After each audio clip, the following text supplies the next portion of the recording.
Okay, hey everyone, it's Makito here. Today I'm reviewing another game for the MGA League. This is for Adnifty and Rmckin from the H League. So this is the league. We have A through H right now, about 40 players in the MGA League. So let's look at the game.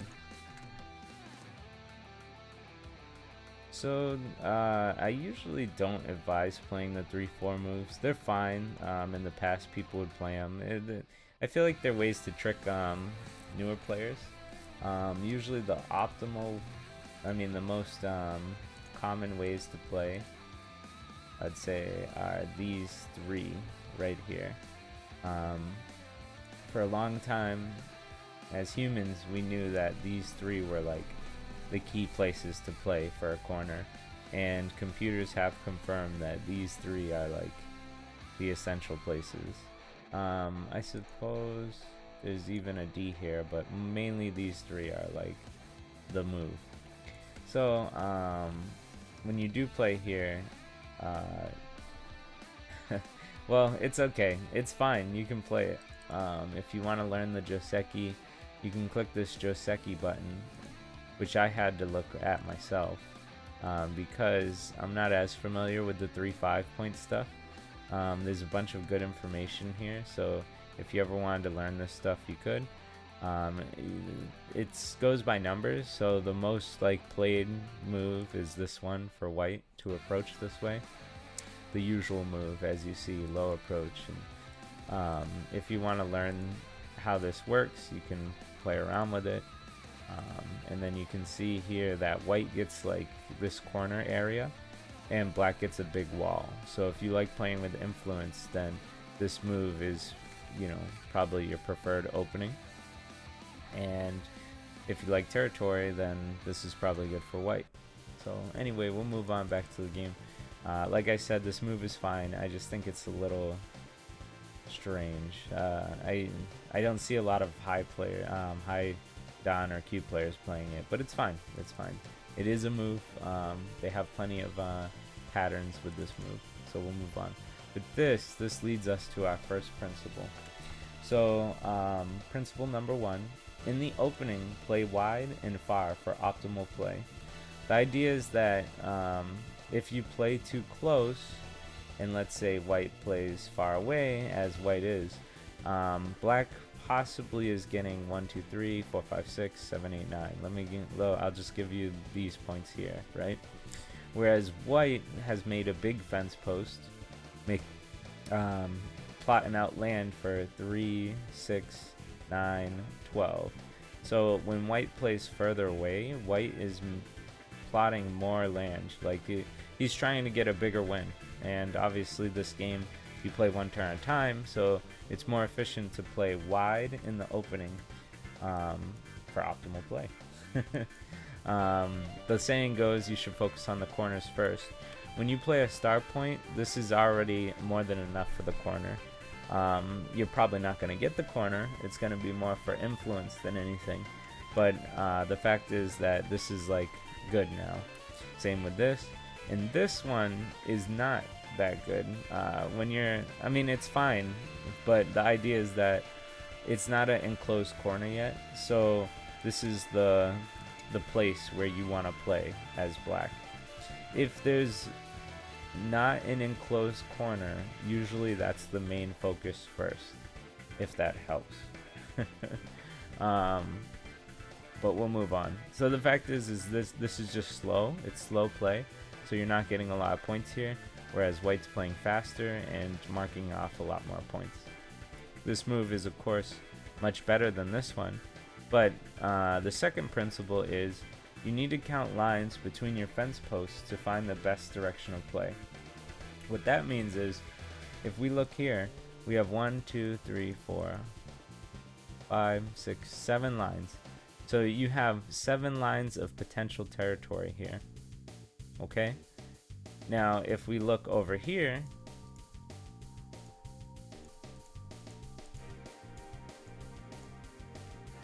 white has 12 lines of potential territory over here. This is much more than 7. much more. So this is the area in which you want to focus on to break up white's potential. You can consider that, and if we look here, let's see. So this should be 11 lines if I'm counting right. Let's take a look.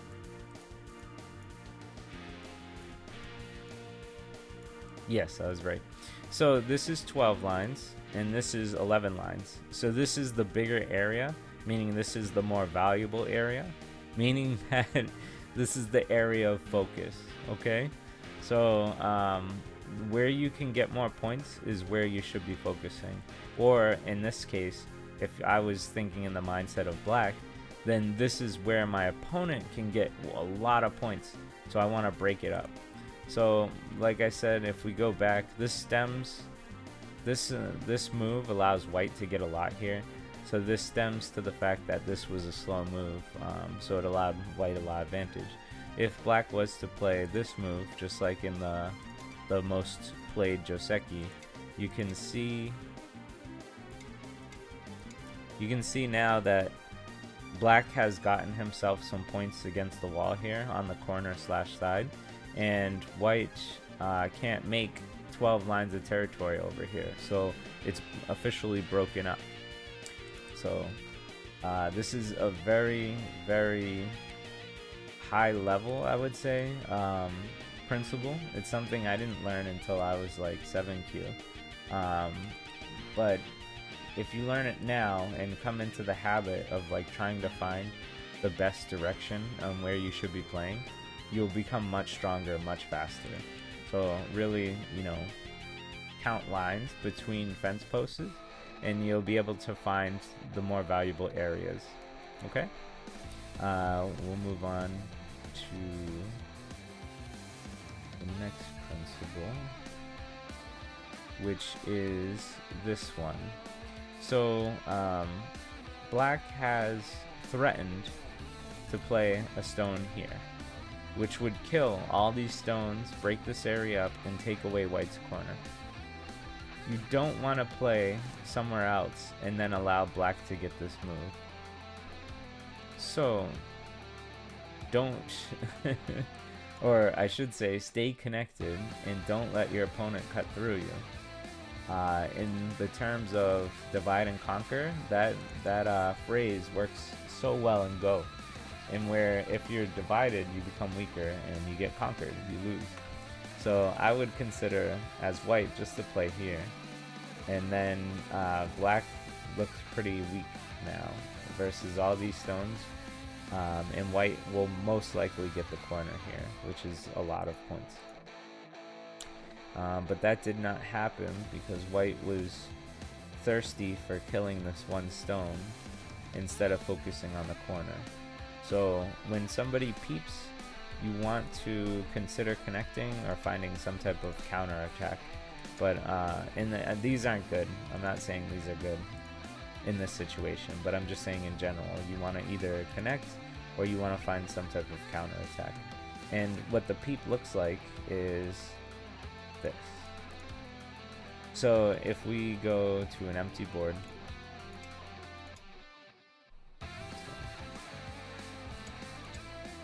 and let's say it's black's turn. You know what? I'll just set this up even better. So now it's white's turn, and white plays here, saying, hey, I want to separate your stones. Black's best option isn't to play somewhere else and then get separated. That's not going to be good for black. What black should do is consider connecting, and now all these stones are strong, sharing liberties, and weakening this one while getting points, or potential points anyway. So if you knew the answer to this question is to connect, then what you want to try and do in your games is to look out for this same shape, where when black plays something saying, hey, I want to disconnect you, don't allow it. Okay?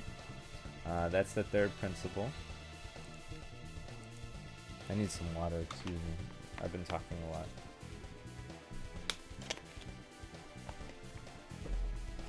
Okay. So yeah, this was really painful for white when black got this, because now this used to be white's corner and now it's black's corner.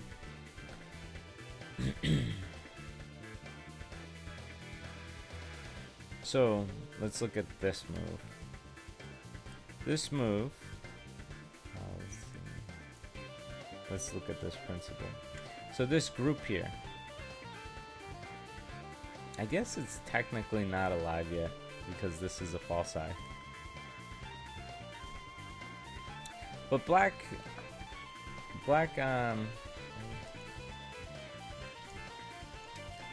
can easily, well, not easily, I guess, but black can get out like easily, right? There's no problem with black getting out of here.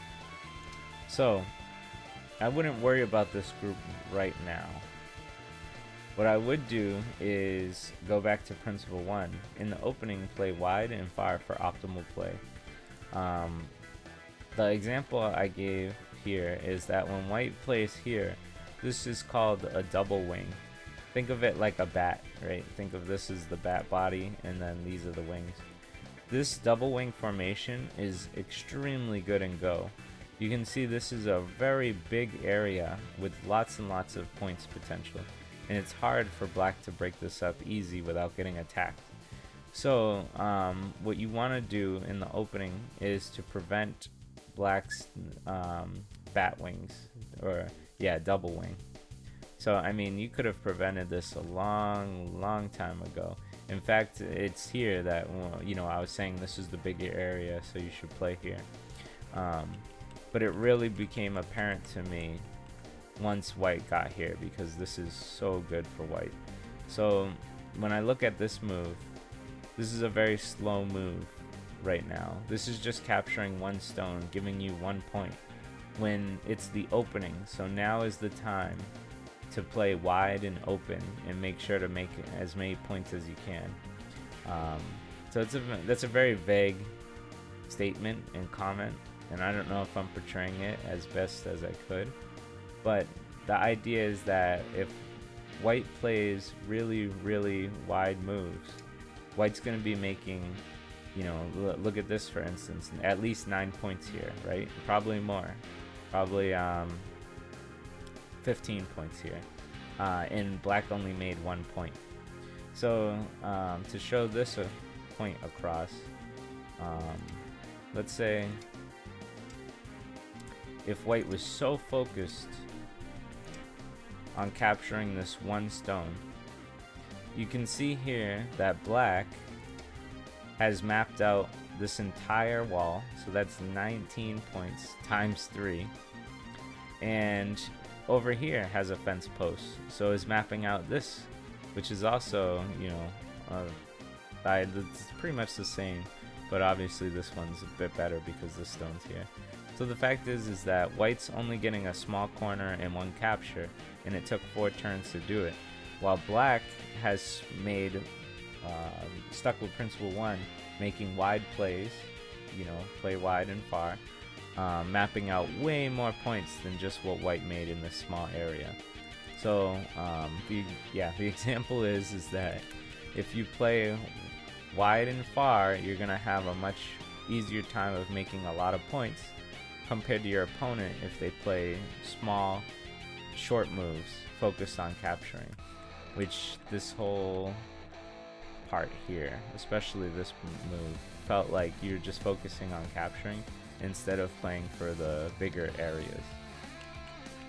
So it's probably a different style of thinking. You probably don't think this way when you play Go, and so that's why I'm here to teach you how to look at the game in a different way. This move is bad shape. It creates what they call an empty triangle, and it's not staying connected. You had an opportunity here to connect yourself, and now these stones probably will never die. They look way too strong, and black looks really weak here. I mean, you judge weakness by counting liberties and shape. So black has 4 liberties, and white has 1, 2, 3, 4, 5, 6, 7, 8, 9. 9 liberties. So 9 is way more than 4, and so that's how you judge weakness and strength. And so white has a big advantage here. But when white played this move, now black was able to cut these stones apart, and these became significantly weaker. Now it only has 3 liberties compared to 9. So yeah, stay connected. That's one of the principles, right? Principle number 3, stay connected. So this broke that principle and then put white in a bad position.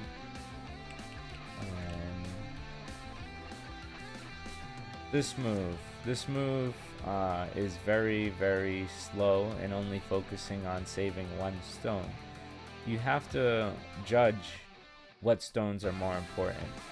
If black captures this stone, black's only gonna get 1 point.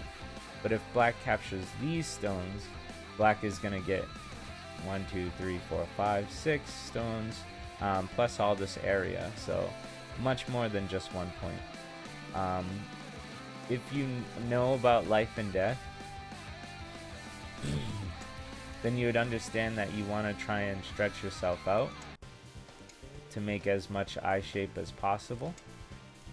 And when you have 2 eyes,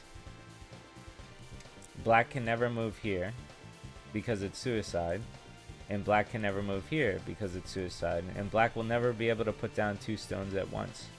So this is a living group that will never die.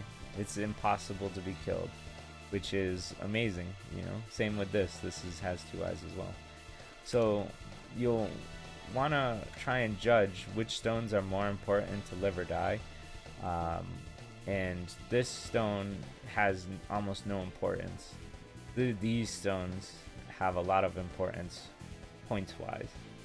Okay, we'll move on from there.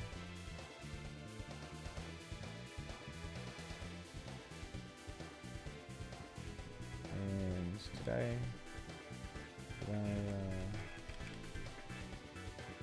into your weak groups? That's what I wrote down to explain that. Okay, yeah, and this was the last move that I'll talk about in this review, because this is a lot to digest, right?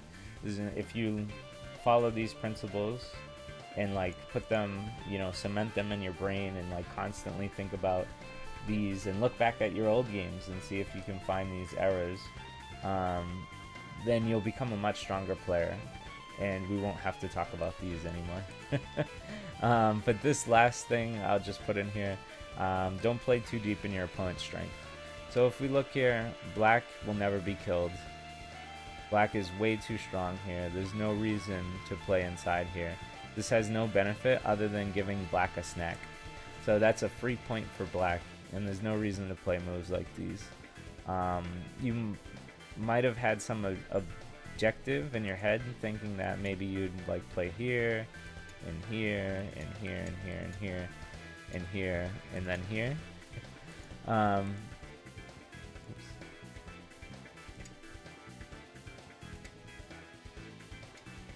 Right? But that's never gonna happen, because this game is a 1 turn, 2 turn type of game, where you only get 1 turn and then the other player gets to go. So there's no way you'd be able to kill any of this stuff here. So my point is don't play inside areas that they're just 100% gonna die. If you can't make 2 eyes in an area, then it's not gonna live. Okay, I guess we'll do the recap so that we can try and really hammer this stuff in. This is, like I said, it's a little wonky to me. Usually I focus on these 3, and sometimes maybe occasionally the 3-3, but you know, these are the common moves. If you play a star point, then you don't have to worry about this corner and you move on and play somewhere else, you know. If you play the 3-4 stones, you're saying that you really want to enclose this corner and build a wall facing this direction. Or if we play on this side, you really want to enclose this corner, and then it makes a wall facing this side. So like I said, this one's a little wonky to me, but it's fine. And if you want to learn more Joseki techniques on this move, there's a Joseki button here in OGS. You click it and it brings you to this where it shows you all the most common moves, and this was the 3-5 point where you played, and then it shows you how white can counter this, so you can learn how to get like an even result. This was too slow. You want to play far and wide in the opening, and like I said, there's an empty corner here. Like white wants a move here to finish the corner, so it's good for black to break that up. So sorry, I'm gonna leave that as is, but this move's too slow. I'm gonna drink some water too.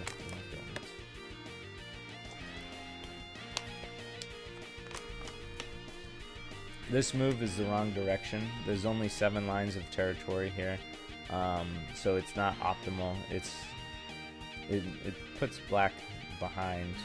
If white is to play like even something like this is that double wing formation. Any of these moves really are really good for white, even just enclosing the corner. So whereas this is 7 lines of territory, this is 11 lines of territory, and this is 12 lines of territory. So this being the 12 lines, this between these 2 fence posts, is the area you want to play. Somewhere, anywhere, doesn't matter. This is the area that you want to break up. Okay? So that's principle number 2. Count lines between fence posts and find the best direction to play. The third one, I believe, is this one. Yep. Stay connected. Don't let your opponent cut through. We looked through this formation a lot, so I'm not going to go heavy in detail again. But the idea is that when black peeps, meaning that he's saying, hey, can I cut through you? Your normal response should be no, you can't. So we'll move on. This is really slow, in my opinion. We're in the opening stage, so this is where you want to play really, really big moves. So that's my 2Q advice. So it's just very slow. What did I write for the principle? Don't allow your opponent to make a double wing, and don't worry about groups that are alive. Play away from thickness. That's what the principle is right here. Play away from thickness. You want to play away. You might even want to threaten these stones, because these stones are really strong. They're what's considered thickness. Strong stones, meaning they have lots of liberties and very hard to kill. Whereas these stones, they look like lunch. They look like you can harass them. They'll probably live, maybe, but you can harass them and make good position for yourself. This is the double wing. You don't want your opponent to get the double wing. And if you are white, then you should love this position. You should be really, really happy. That's it for the principles, so I'll leave it there. I hope this helps. I really enjoy reviewing for you guys, and I hope you keep playing in the league. Have a good one.